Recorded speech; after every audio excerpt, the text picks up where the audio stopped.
இன்னைக்கு சிம்பிளான ஒரு ரெசிபி பண்ண போறேன். காலையில பிரேக்ஃபாஸ்ட் இல்லைன்னா நைட் டின்னருக்கு ஈஸியா பண்ணலாம். என்னோட ஸ்டைல்ல இந்த பிரெட் எக் புர்ஜி நான் எப்படி செய்யறேன்னு பார்க்கலாம். பேன் ஹீட் ஆனதும் கொஞ்சம் எண்ணெய் ஊத்தி ஒரு பெரிய வெங்காயம் வதக்கலாம்.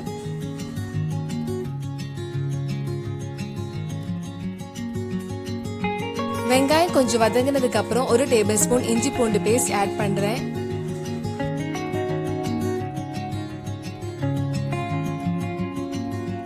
தேவையான அளவு உப்பு ஆட் பண்ணிக்கோங்க.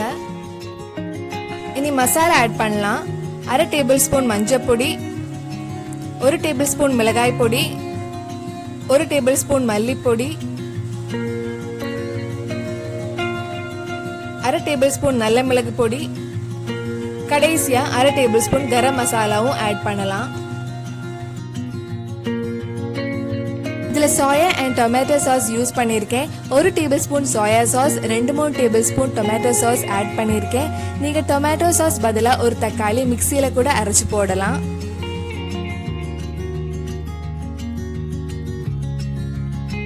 ஒரு டேபிள் ஸ்பூன் மயோனைஸ் ஆட் பண்ணிருக்கேன். இது ஆப்ஷனல் தான், எனக்கு அந்த ஃபிளேவர் பிடிக்கும், அதனால 1 டேபிள் ஸ்பூன் போட்டிருக்கேன்.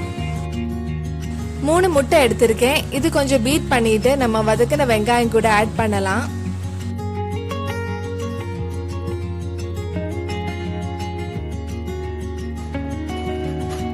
முட்டை கொஞ்சம் பெரிய பீஸா வேணும்னா முட்டை ஊத்துனதுக்கு அப்புறம் 1 நிமிஷம் வெயிட் பண்ணிட்டு கிண்டுங்க. எனக்கு முட்டை சின்னதா போதும், அதனால முட்டை ஊத்துன உடனே இந்த மாதிரி மிக்ஸ் பண்றேன்.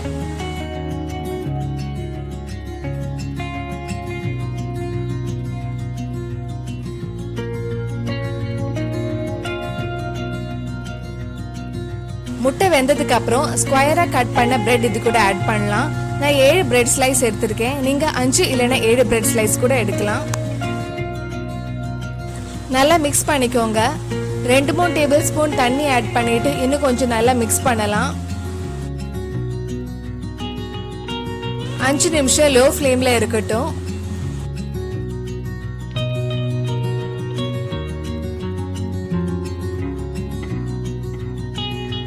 டேஸ்டியான பிரெட் எக் புர்ஜி ரெடி ஆயிடுச்சு. இந்த சிம்பிளான ரெசிபியை இன்னைக்கு உங்க வீட்ல நீங்க ட்ரை பண்ணி பாருங்க.